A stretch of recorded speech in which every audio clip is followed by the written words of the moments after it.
목적입니다. 예수님 탄생하신 것과 그 목적.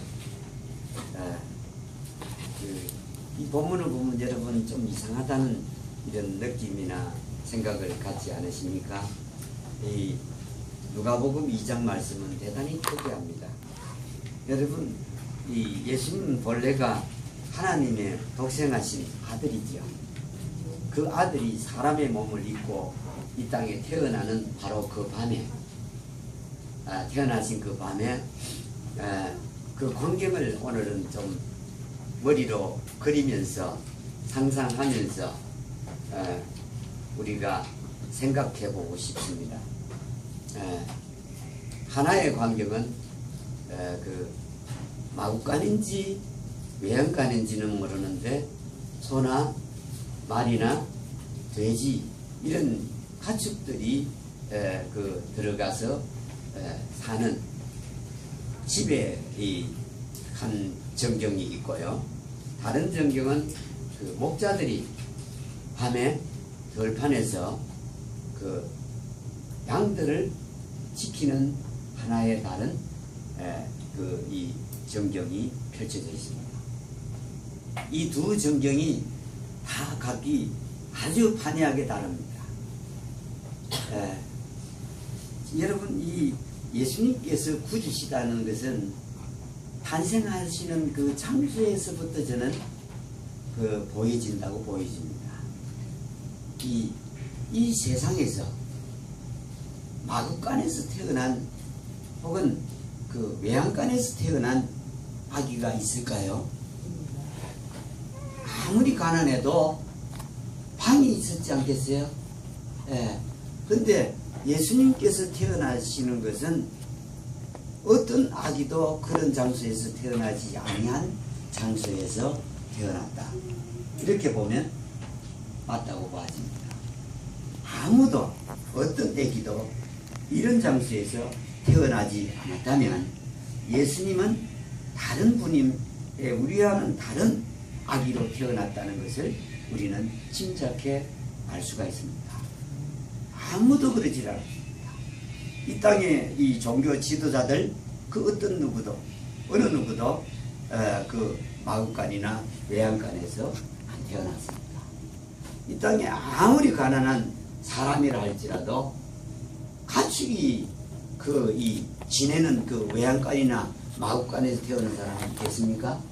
아주 먼 옛날에 아주 가난한 사람도 방이 없으면 최소한 지푸라기가 있는 어떤 창고 같은데 있죠? 곡간 같은데 태어날 수는 있겠지만은 어떻게 그 마구간이나 이 외양간과 같은 곳에 태어난 사람이 있겠습니까?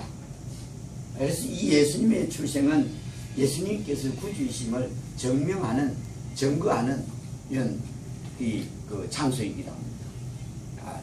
그런 이 예수님을 보게 되는데 하나님께서 이 예수님을 이 땅에 그 그리스도 자기의 독생하신 아들을 이 땅에 보내는데 있어서 이 정경이 대단히 이상하고 생각할 때 우리로는 도저히 이해가 가지 않는 그런 탄생을 하게끔 했다.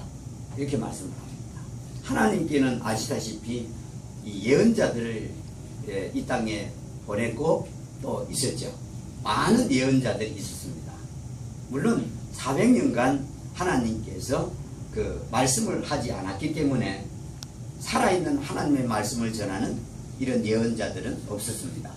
그러나 이 형식적인 이 내려오는 그런 예언자들이 많이 있었고 제사를 지내기 속죄 제물을 드려야 되기 때문에 그 속죄 제물을 드리는 제사장들도 많았습니다. 그리고 하나님의 말씀을 복사해서 나누어주던 서기관들도 많이 있었습니다. 하나님의 말씀을 연구하는 바리새인들도 아주 많았습니다.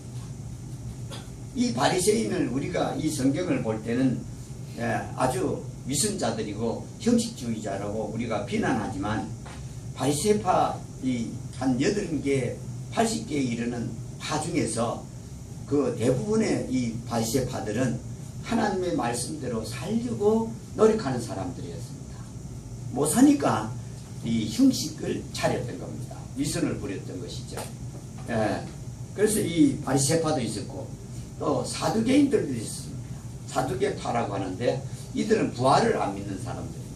바리새파는 부활을 믿고 영도 믿고 하는데 이 사두개파는 마치 현실주의자들입니다. 영이 눈에 안 보이니까 영도 믿지 않고 부활도 눈으로 보지 않았으니까 부활도 없다 하는 이런 그 종파입니다. 이런 사람도 많이 있습니다. 근데 그 어느 누구도 예수님의 탄생을 그 짐작할 수 없었습니다. 예, 성경은 알았습니다. 이들이. 그래서 이 동방에서 온 지혜로운 자들, 우리는 박사들이라고 그러죠. 예, 3명인지 몇 명인지 모르지만 그 아기 예수께 선물을 드린 그 선물이 3종류라 해서 3 박사라고 3명이라고 우리가 짐작하기도 합니다. 그런데 이 사람들이 왔을 때 여러분 이게 예수님의 탄생을 안 사람들은 예수님의 출생한 곳에 아기 예수를 보러 간 사람들은 많지 않았죠. 몇 종류의 사람들이죠?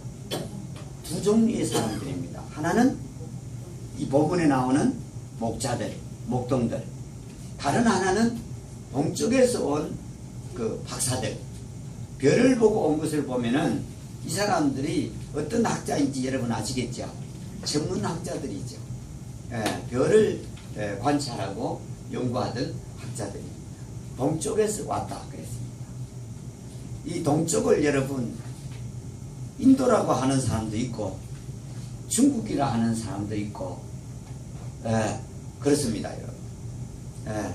왜냐하면 중국의 그 불교의 라마가라는 경에 보면 야소라는 단어가 나오기 때문이죠. 그 인도도 마찬가지입니다. 인도도 그 비슷한 말에 이 힌두교에서 그 글귀가 있답니다. 그래서 인도인지 중국인지는 알 수가 없는데 동쪽에서 왔다는 건 분명합니다. 동쪽. 그러니까 여러분 이 얼마나 먼 길을 왔겠습니까? 인도에서 그 베들레헴까지 몇 킬로인지 여러분 아시는 분 계세요?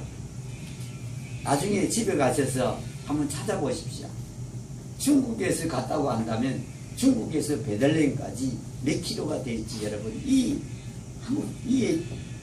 정말로 먼 거리를 여행한 겁니다. 생각을 해보십시오. 이게 1년 전에 출발했는지도 모릅니다. 예수님이 태어나기 전에 그냥 며칠 전에 몇 달 전에 출발한 게 아니라 1년이나 2년 전에 출발했을 수도 있다 하는 겁니다. 그런데 그 간 사람이 있는가 하면 그 예루살렘에서 하나님께 제물을 드리고 하나님의 말씀을 읽고 또 사람들에게 가르치던 사람들은 이 예수님의 출생에 대해서는 까맣게 모르고 있었죠. 근데 예수님의 출생을 여러분 이 외양간인지 마구간인지 모르지만 이 전경을 한번 보십시오. 그 외양간이나 마구간은 냄새가 날까요 안 날까요?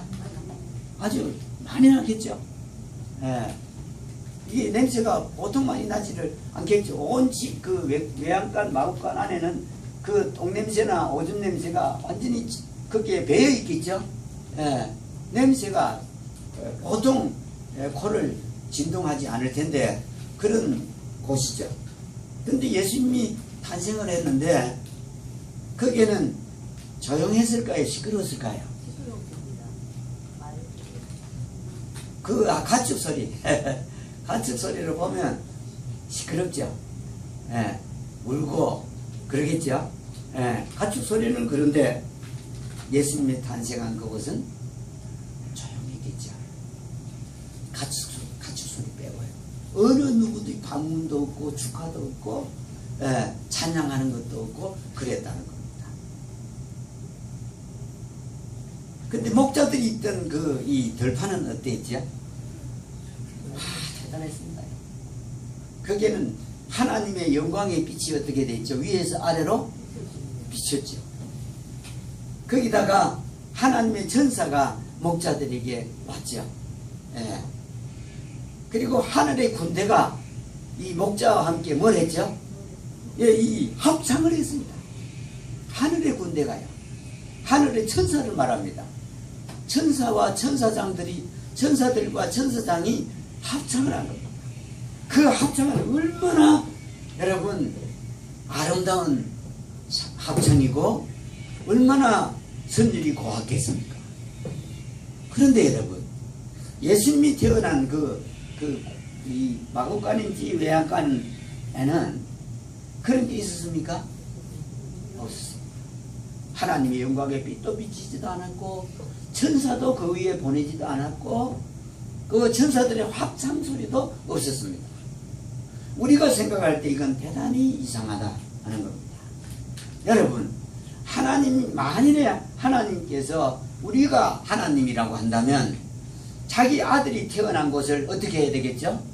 거기에 하나님의 영광의 빛을 비춰야 되고 천사를 보내고 천사들을 보내서 합창하고 거기가 떠들썩해야 될 것입니다. 그런데 그곳에는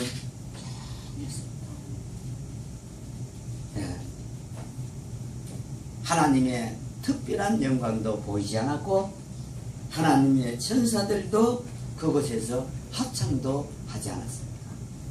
우리가 생각할 때 정반대 일이 두 곳에서 일어났는데 목자들이 있는 곳은 떠들썩했지 않습니까? 그리고 예수님의 그 탄생은 초라했습니다. 대단히 초라했습니다. 얼마나 초라했느냐 하면은 이 보십시오. 예수님이 어디에 누워 있다고 그러죠? 구유. 구유는 뭐죠? 소나 이 말이나 먹는 먹이통이죠. 먹이통에 그게 뉘어 두었다 이랬던 겁니다. 참 진짜 그 이 먹이통 거기에 뉘어 있는 예수님 그 탄생은 초라하죠. 이걸 보면 요셉과 마리아가 가난했다는 것도 알 수가 있겠죠. 그렇죠? 무슨 일은 이 좋은 배를 깔고 이렇게 눕혀놔야 되는데 포대기는 하나 있었다 그렇죠. 포대기는 하나 있었습니다. 하나님의 아들이야. 사람의 몸을 입고 이 땅에 오셨는데 아무런 화려하거나 이런 게 없다 하는 것입니다. 우리가 보기에도 매우 초라합니다. 누가 그분의 탄생을 하나님의 아들의 탄생이라 하겠습니까? 이 예수님이 태어난 그 마구간인지 외양간이 있는 그곳은 베들레헴입니다. 그 이스라엘에서 가장 작은 동네가 베들레헴입니다. 근데 그 베들레헴이라는 작은 동네에 그것도 구육간에 태어난 그 예수를 그 당시 이스라엘 사람들이 구주라고 믿을 만한 그런 그 이유가 있습니까? 없습니다. 하나님께서는 그 태어난 아기가 하나님의 아들이고 구주라는 것을 사람들이 알리는 게 아니라 어떻게 하려고 하는 거죠? 숨기려고 하는 그런 정경 외에는 우리가 설명할 길이 없습니다. 비밀이었습니다. 탄생을 숨겼다 이런 것입니다. 모르게 했다는 것을 우리가 볼 수가 있습니다. 대제사장들도 그리고 서기관들도 몰랐죠. 동쪽에서 온 박사들이 왕으로 나신 이가 어디 있느냐 하니까 베들레헴에 난 것을 성경을 통해서 그들에게 보여 제시해 주었을 뿐입니다. 아무에게도 알리지 않았죠. 예수님의 탄생은. 그러니까 이 예수님의 탄생 자체가 그 정경이 매우 달랐다는 것입니다. 근데 이 천사들이 합성을 하면서 말한 게 있는데 그게 목적입니다. 하나님께는 뭐라고요? 영광이고 사람들에게는 평화다. 예수님이 오신 목적이 딱 하나 있습니다. 우리들에게는 뭐라고요? 평화다. 평화입니다. 평화. 예. 누가 뭐라고 해도 사람들이 평화롭게 지내는 걸, 평안을 지니고 사는 걸 하나님은 원하십니다. 이 교회든지 하나님의 이 종들이든지 간에 말할 것도 없이 이렇게 예배당에 들어오는 모든 사람들은 평화로워야 되고, 나갈 때도 어떻게 해야 되나 평화로워야 되고, 집에서 살 때도 평화로워야 됩니다. 예. 이게 만일에 이게 이 괴롭이 되고 강요가 되고 이러면 벌써 예수님이 탄생하신 목적에서 어떻게 된 것이죠? 벗어난 것입니다. 예. 평화입니다. 그러니까 우리가 이 땅에서 지켜야 되는 게 뭐겠습니까? 평화입니다. 평화. 평화입니다. 예, 평화. 내 마음의 평안입니다. 그게 뭐 우리가 다른 게 다 필요하지만은 이 평안이 제일 소중한 겁니다. 예, 평안이요. 예. 하나님께서 뜻하신 게 이겁니다. 하나님의 뜻이라 그랬죠. 평화다. 예. 그리고 이 평화를 얻기 위해서는 예수님께서 이 합창 속에서 한 내용이 뭐냐면 구주다 그랬습니다. 우리를 위해서 어떻게 했냐면은 죽으셔야 됩니다. 그러니까 예수님은 이미 우리는 태어나는 순간에 죽음을 향해서 한 발짝 한 발짝 더 나가지만은 우리는 죽으려 태어난 사람은 아니었거든요. 죄값 때문에 죽지만은 예수님은 태어나는 순간에 죽기 위해서 태어난 겁니다. 그게 예수님의 목적이죠. 구주가 되기 위해서는 죽어야 되기 때문이죠. 하나님께는 영광이고요, 우리들에게는 평화다. 그래서 여러분, 예수님의 탄생은 우리가 평안하게 지내기를 원합니다. 우리 마음이 평안하기를 원하고, 우리 마음이야. 그걸 하나님은 원하세요. 내 마음이, 내 개인의 마음이 평안하기를 원합니다. 그래서 남 볼 거 없다는 뜻입니다. 남을 보면 내 마음의 평안을 잃어버리게 됩니다. 그게 아무리 가까운 사람이라 할지라도 내 마음의 평안부터 지키라는 뜻이고요. 그리고 가족의 평안이 중요합니다. 여러분, 내 평안을 위해서 가족의 평안을 여러분 해쳐서는 안 됩니다. 그 사람이 비록 지옥을 향해 가더라도 그 가족의 마음을 해쳐서는 안 됩니다. 우리가 할 일은 조용히 기도하고 중보하고 간구해주는 길 외에는 없습니다. 우리가 가는 길이 확실하고 분명하고 행복이 있고 하나님의 복이 넘친다 하더라도 우리가 그걸 강요할 수가 없는 겁니다. 평안이다. 늘 말씀하죠. 내가 너희에게 평안을 끼치노니. 예수님께서 하신 말씀은 늘 똑같습니다. 수고하고 무거운 짐진 자들아 다 내게로 오라. 내가 너희를 쉬게 하리라. 이게 뭐죠? 쉬게 하는 겁니다. 여러분, 예배당에서 사람을 구속하는 게 아니라 쉬게 하는 그 일을 해야 되는 이유가 뭐냐면, 예수님이 탄생했을 때 땅에는 사람들에게는 뭐라고요?